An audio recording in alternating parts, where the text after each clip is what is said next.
Towards the end of the 20th century, a phenomenon arose in which people reported near-death experiences, otherwise known as NDAs, in which they encountered some form of afterlife reality. Modern medicine began referring to these occurrences as the Lazarus phenomenon, after another biblical character, also named Lazarus, who was revived by Jesus 4 days after his supposed death. But just what is near-death experience? Dr. Jeff Long elaborates. Well, as the name near-death experience implies, these people have some event in which they are severely physically compromised.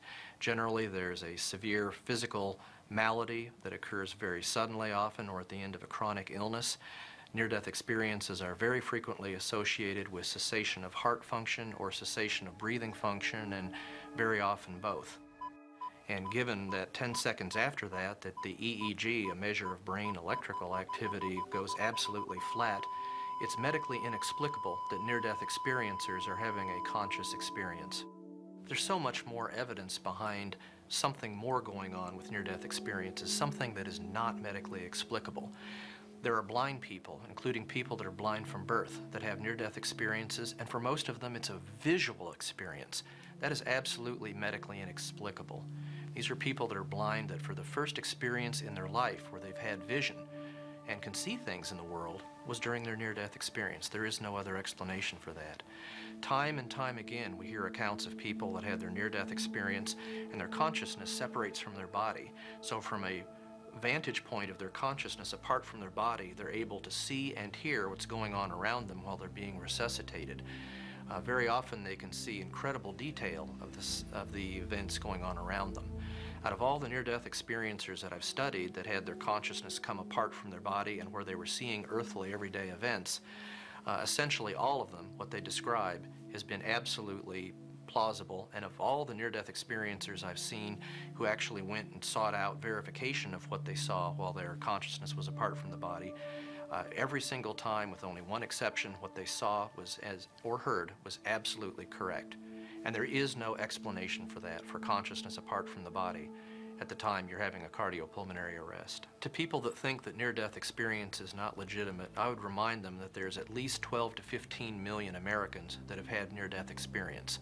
This is such an enormous number of a shared experience that so greatly affects their life that no matter what the cause of near-death experience, no matter what your idea is about why it occurs, I think there's no question, given the number of lives that it's impacted, that it makes sense to study it. It's an incredible phenomenon, and again, the implications are enormous.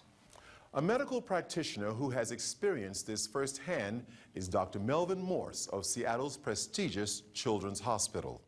The near-death experience is, in fact, the dying experience. We will all have this experience when we die.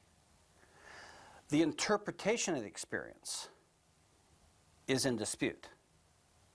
Nevertheless, it's a scientific fact, not a belief system, that we will have this experience when we die. There have been 3 major scientific studies of near-death experiences in the last 15 years. And all 3 of these studies document that these experiences are real and they'll happen to us all when we die.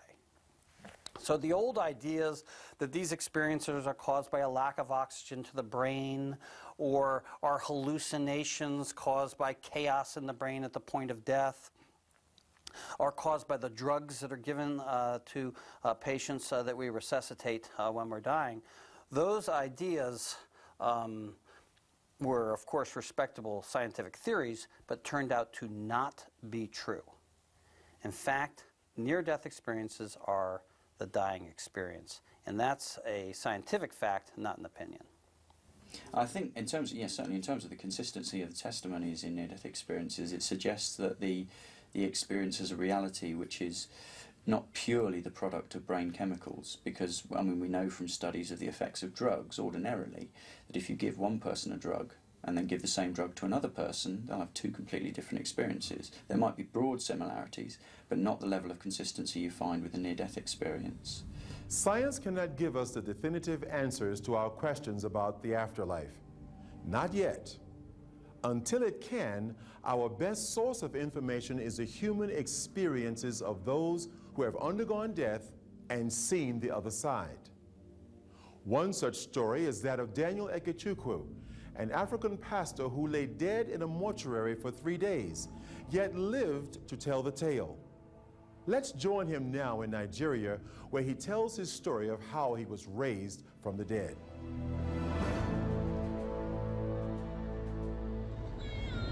As he headed down one of the dirt roads, he reached down to apply the brakes, but there was no response. Daniel began to pump the pedals furiously, but to no avail.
He called me. I should take care of the church and the ministry and the children. Take care of the children and the ministry. Shh. Don't try to talk. I have built your house. Please don't talk. Summer called early and When the ambulance that took me from the hospital and my wife, they were on a high speed rushing me to another better hospital. So suddenly I had some feelings, and for me to look up, I saw 2 angels. When Daniel saw the 2 angels, he wanted to let his wife know, but the angel indicated that he should keep silent. Immediately, Daniel's power of speech was taken from him. Neka began to cry, fearing that Daniel would die. The angels took Daniel by his shoulders and lifted him out of the ambulance. Suddenly, Daniel found himself in another place with one of the angels. Daniel, I have a lot to show you. As he looked out, Daniel saw a place where a multitude of people gathered, and their appearance was like that of the angels. Their color was pure white, and their bodies seemed to glow with radiance. Because of their similar appearance, Daniel thought he was seeing a gathering of the angels.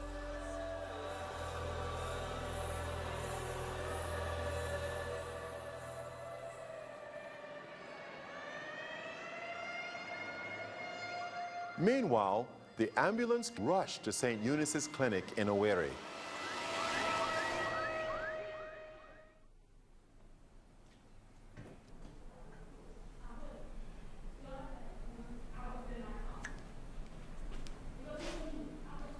Neka and a friend of the family waited with bated breath as Dr. Jose Anibunwa examined the patient.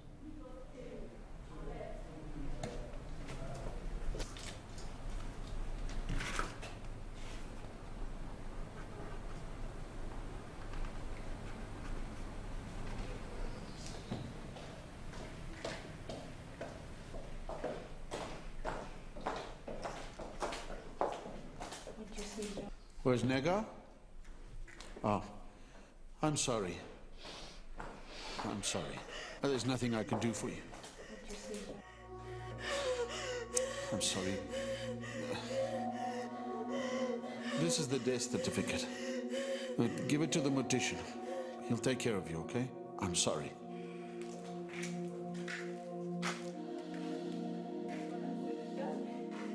Then that place, the doctor came and they checked him. After checking him, he discovered that he's dead. That no respiratory organ, that everything is seized, that we should go away or we should deposit him in his own mortuary. Then to me, I disbelieved him. I said, no, that my husband is not dead. He cannot leave me and go like that. This is not the gathering of the angels, Daniel. This is the gathering of the saints.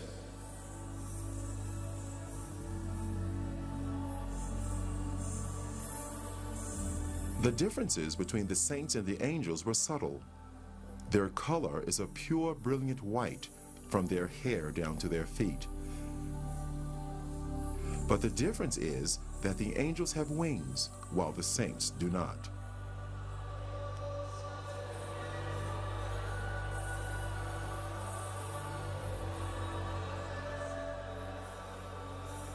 The saints were worshiping God.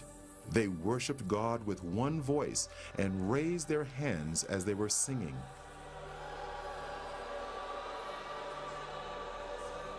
Daniel heard the sound of many instruments, and the sounds were like nothing he had encountered before.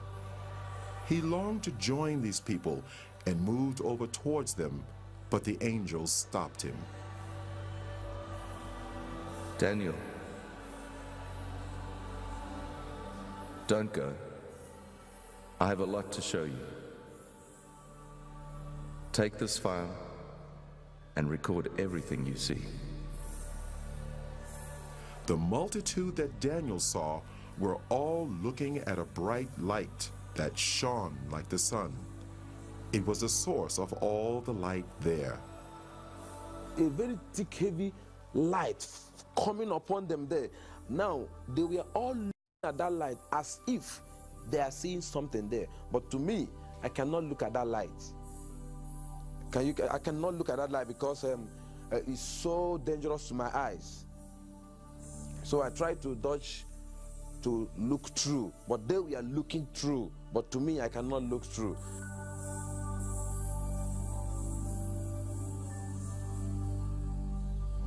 Daniel's body was taken to the mortuary where Burlington Manu, the local mortician, arranged the burial.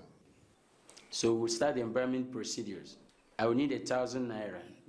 Then you get me the gloves, his dresses, and you get the coffin ready. Then you give me 2 days interval before you come for the collection. Is that all right by you? It was on the 30th of November, 2002. That was the day they brought one Reverend Daniel Eke. He died on accident case. That was the day. Brought by the father known as Mr. Lawrence Eke Ihuba. Then after the treatment, I gave some injections, some meals about, this is 5 ml syringe. I gave about 6 syringes to the fingers and the toes to treat before the embalmment.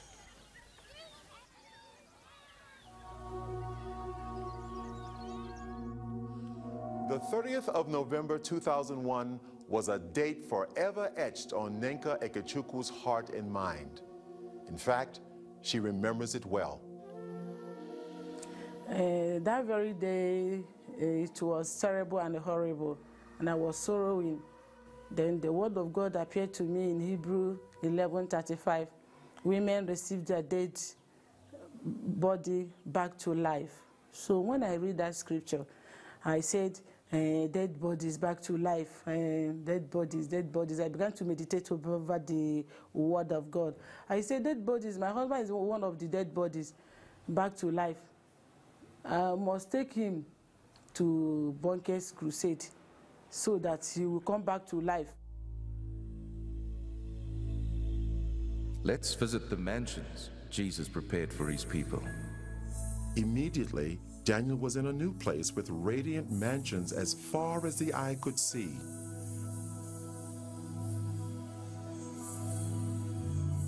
It was incomparable to anything he knew on earth. Though the appearance resembled buildings, the structure was unusual, not made of any earthly materials.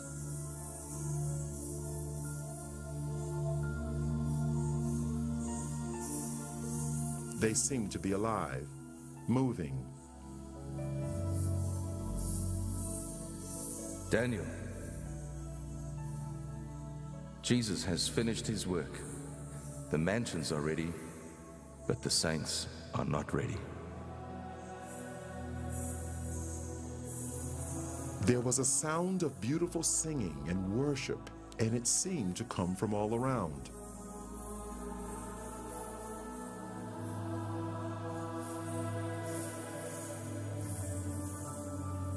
Daniel wondered where the singing was coming from, because he could see no people there.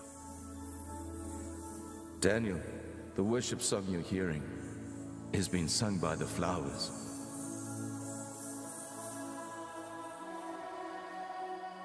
As he looked, Daniel saw the flowers swaying in response to the music.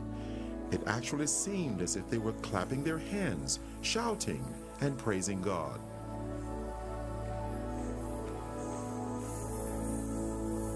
They are waiting for the saints.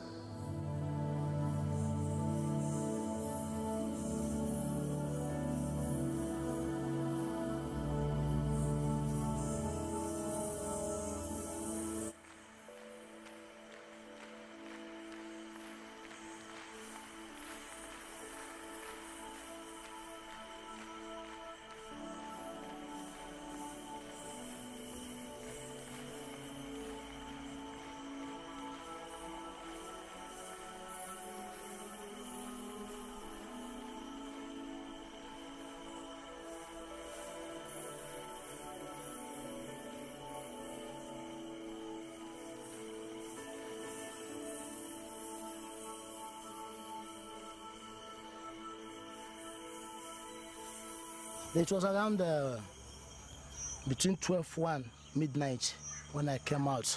I started hearing some noise over here. I wondered maybe the churches, the church people over there, maybe they're having crusade or something like that. And I keep on hearing singing and praises, clapping. I wondered. One of my mind told me to come down. Maybe that happens in the mortuary.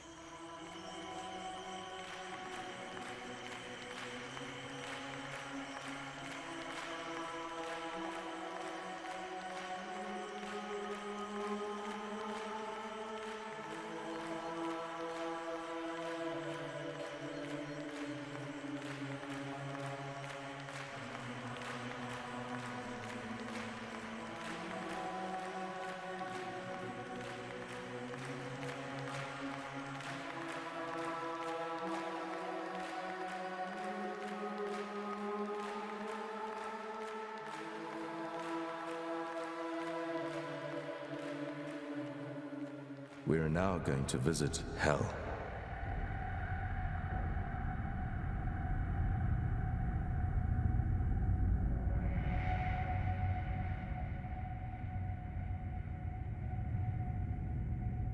Can you see the gates of hell? The angel raised his hand, and as he brought it down, the gates ripped open with a great noise. Daniel could hear the crying and wailing of many people, but he could not see any of them.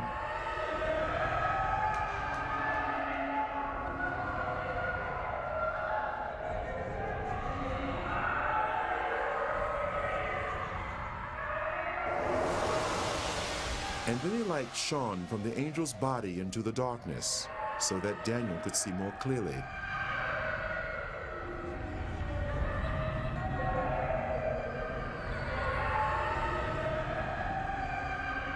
There were many people there, but unlike the souls in heaven, the appearance of these people was as it had been on earth. They were from every race, culture, and nationality. Every person seemed trapped in their own personal torment, a torment which would go on for eternity, and they could not communicate with others. The sounds of crying and wailing were almost deafening.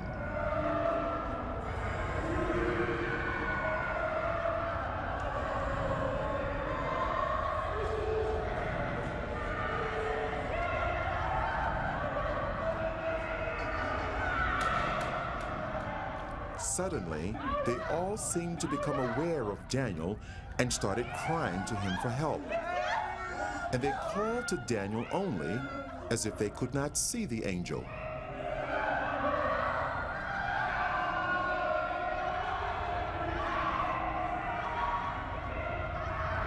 Please help! I'm a pastor. I stole money from the church and I lied. Help me, please. I'm ready to repay. Help! Immediately after the pastor made the statement, the force that was tormenting him seemed to increase.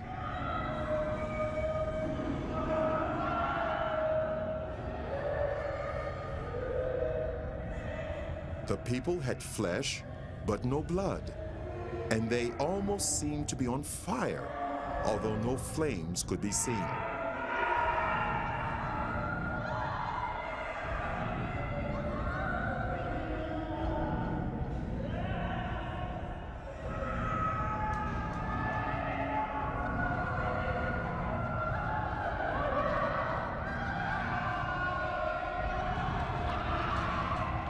There was a group of people that were eating their own flesh. They would vomit what they ate, and their flesh grew back. This carried on in an endless cycle of torment.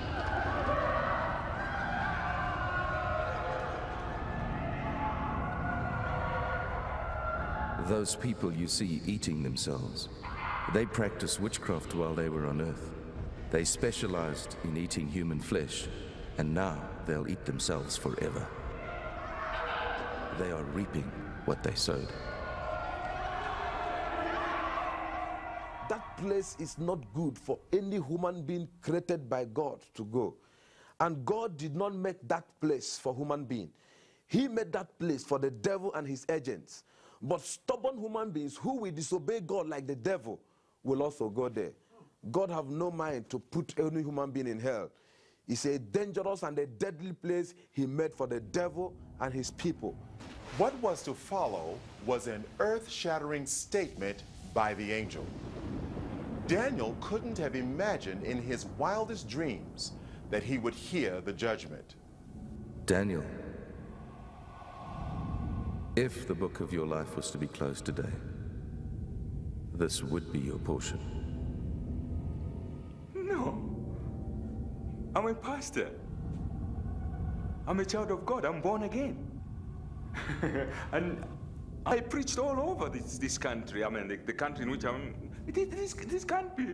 No. This can't... Enough. Daniel, on your way to the first hospital, you were asking God to forgive you, but you would not forgive your wife, and your sins have not been forgiven. It is a matter of reaping what you've sown. You cannot sow unforgiveness to your wife and reap forgiveness from God.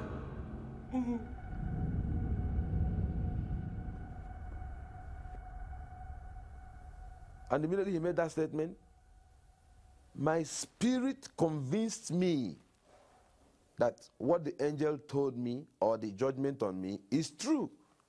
I didn't say no, because I remembered that I had a quarrel with my wife on Thursday. And the little quarrel I had with my wife, I frowned on her. Then on Thursday night, she was knocking on my door. I couldn't open the door for her. Then on Friday morning, she now knocked on my door. No, on Friday morning, she woke up and I come out. She said, Daddy, good morning. I did not accept. I didn't talk to her. I kept quiet on her and I left on Friday morning. Are you getting what I'm saying now? Because my wife provoked me, she offended me, she did something wrong, and I was angry on her, I was annoyed. didn't accept her great. I left on Friday. On my way coming back, I had the accident and died. So now the angel told me that my wife offended me and I did not forgive my wife, and I come to God and ask God to forgive me, that I am not forgiven, that this place should be my portion. I now cry. I did not say no. I did not reject the judgment. The judgment was true to me because I know in my heart I was angry with my wife. I was thinking of what to do on her. I was thinking of, my wife slapped me. My wife slapped me. What am I going to do to her? What am I going to do? I was thinking of what to do. So in my heart, I was annoyed, and I believe God was judging my heart. So he said to me that I didn't forgive my wife, that I'm not forgiving. So while I was crying, shouting and shouting, I was not crying that God, I was only saying, you see how I destroy my soul? Look at how I destroy my soul. While I was shouting and crying, I was afraid. Tears was all over me. I was panicking because that place is not good for anyone. And the way everything was looking, nothing, if God went to put me inside hell, nothing will prevent him, because while we are discussing, some group of people, thousands of people, we are being sent into hell.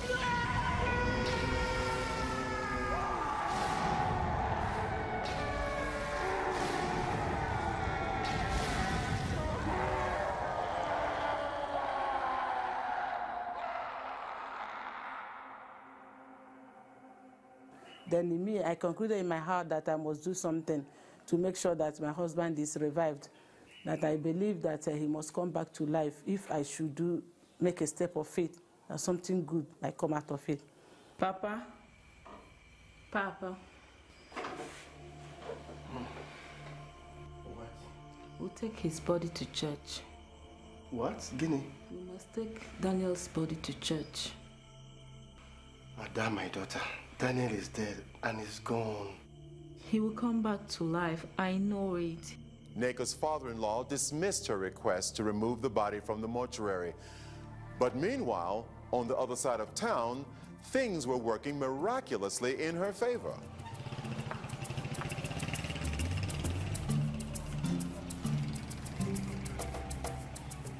As early as 5:30 to 6, I left my house with the address, tracing the dad, reaching Amimo Ikeduru. Then when I asked of the man, the man, Mr. Lawrence Eke Ihuba, then they directed me to him, and I told him to come and remove the corpse that they brought inside my mortuary. They claimed that he died on accident case because during that time he was bleeding. Yeah. Then I asked them to come and remove the body. I saw some kind of signs. I don't know what is wrong with the corpse. I don't want anything to hurt me, because this job is a tedious job. It's a dangerous job.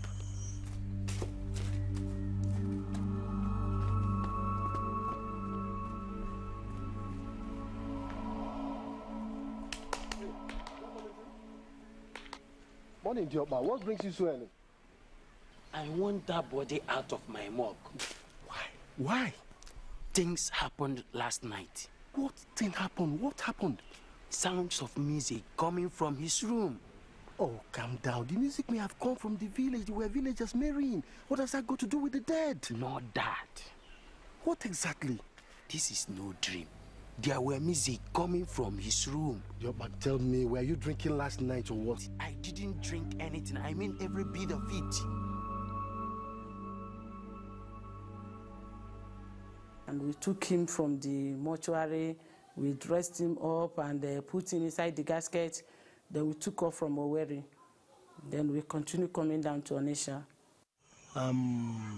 His glorious cathedral, Grace of God Mission, Anambra State. That was Aguleri, Umuleri Road, where Reverend Rehad Bonke, serving crusade, that let Rehad Bonke pray for him that he will raise again. I started laughing. So this comes, they say, yes, okay, give me the tally. She went aboard the tally and cleared their bill. Then we dress the body. When I dress the corpse, I call on my assistant to join me. They hired an ambulance. They went and bought a coffin, the white coffin inside the rope there. I said, okay, I'll go with 2 people. Let me witness. Maybe it is the power of God or anything that happens, I will know. So when we arrived there with our siren, there was tension all over. Security people came, both the church security, the one they signed from local government, even from federal government, even the one that came with bunker. Some of them, they thought that we evil people that came to bomb bunker the first time. They were pushing me left, right, and center. Then I was withstanding their pushing and their torment. They were abusing me and calling me all sorts of names. Then, so at the time, I told them that he's dead. He's even a man of God. You people should not kill me. He's a man of God, only that he had an accident and died, that they should allow us to take him inside so that Bonke can pray for him. And I believe that he can come back to life. The security guards refused them entry into the premises, thinking they might have a bomb in the casket. The procession was redirected to a facility in the back of the church. Daniel was taken out of the casket and laid on a table. People started praying for him, praying for resurrection. Then the angel said to me that he's sending me back to the world to go and warn this generation, because this is going to be the last warning to this generation. As prayers was going on, then his heart began to pant. Life began to come in his heart. They continued praying, we were praying, we were praying.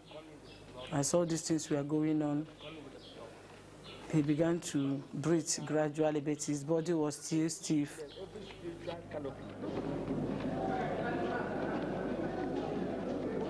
I saw myself being held of a lot of people. Oh, I was naked, I was wearing only trousers, they pulled all my dress. I saw a crowd of people, more than 20,000 people. I looked my left, right, everywhere. People were shouting, crying everywhere. Some was praising God, some was crying, I was looking around, I couldn't understand what was happening. Because to me, I was falling down and I fell into pit. And to me, when I opened my eyes, I saw all hands was grabbing me. They said to me that I jumped up.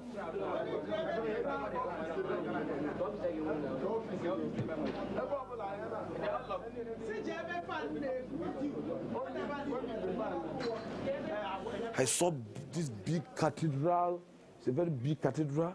I looked by my right, my left, my front and my back. Everywhere was full of people. Some people were shouting, some were saying coffin, some say mortuary, some say 3 days. I couldn't understand what was happening because my experience there is not more than 15 minutes. So I don't know what they call about 3 days. To me, there was no night, there was no day. It was only that moment I was into.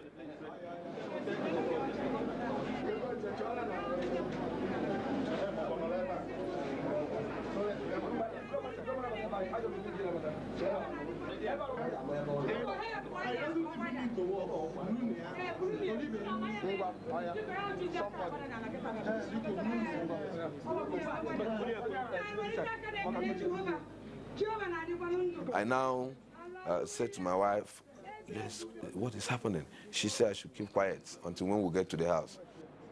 Brought me back to my house, this place with my wife. So when we get inside the bedroom, that's been on 2nd of December, I asked my wife, what is happening? What about coffin and 2 days and mortuary? What is happening? Then my wife now began to look at my body where they injected chemical, and she said, Dad, did you know you was in mortuary 3 days? And this is the death certificate, you know. While I left the ambulance, they still went to the hospital.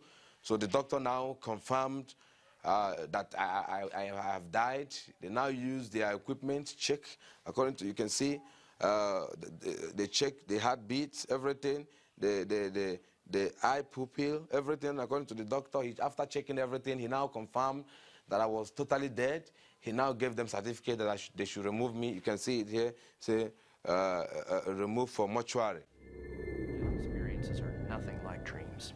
If you've had a frightening near-death experience like some of those that I've described, there is no question that when you have that experience, this forces you to look at yourself. This is something that really shakes up your life in a major way. You've really got to sit down with yourself and ask yourself, why did this happen? What's really going on here? Is this the reality? It really forces you to understand what is the reality of what's going to happen when I die. Dr. Richard Kent, a retired medical doctor, has studied the NDE over many years, traveling the world and writing books on the subject. Of the 300 case studies he has made, an alarming amount report the existence of a realm similar to the one encountered by Daniel Ekechukwu. It's just a horrendous, awful place. It's a place where people are terrified, are frightened, and people, even just who've seen hell, even years later, they recoil in horror at what they saw there. Just a place of awfulness. I've interviewed probably over 300 people who've had these experiences, and all of them have been dramatically changed. Their lives have been changed by these near-death experiences. You can't say that about hallucinations. Hallucinations simply aren't life-changing experiences, whereas near-death experiences, when you meet Jesus Christ and either see heaven or hell, they are dramatic, riveting, life-changing experiences, and almost invariably people's lives are dramatically altered as a result of these experiences. So personally, and also because of the fact that the near-death experience accounts are so remarkably similar not only to each other but also to the Bible, I personally believe that these are real events and people are describing real events. If you read any newspaper today, you'll read about people having a near-death experience of a type, leaving their body and going along a tunnel and going to a place of light. It's only those who get really close to who recognize Jesus Christ. They describe him as nearly 6 foot tall, but radiating light, tremendous amount of light coming from him, from his face and from his chest and from his arms and from his legs. But people, it isn't just the appearance of Jesus, it's the fact that they feel in the presence of so much love. Many people said they've never felt like that. They've never felt so completely surrounded by love, powerful as that. It's just incredible.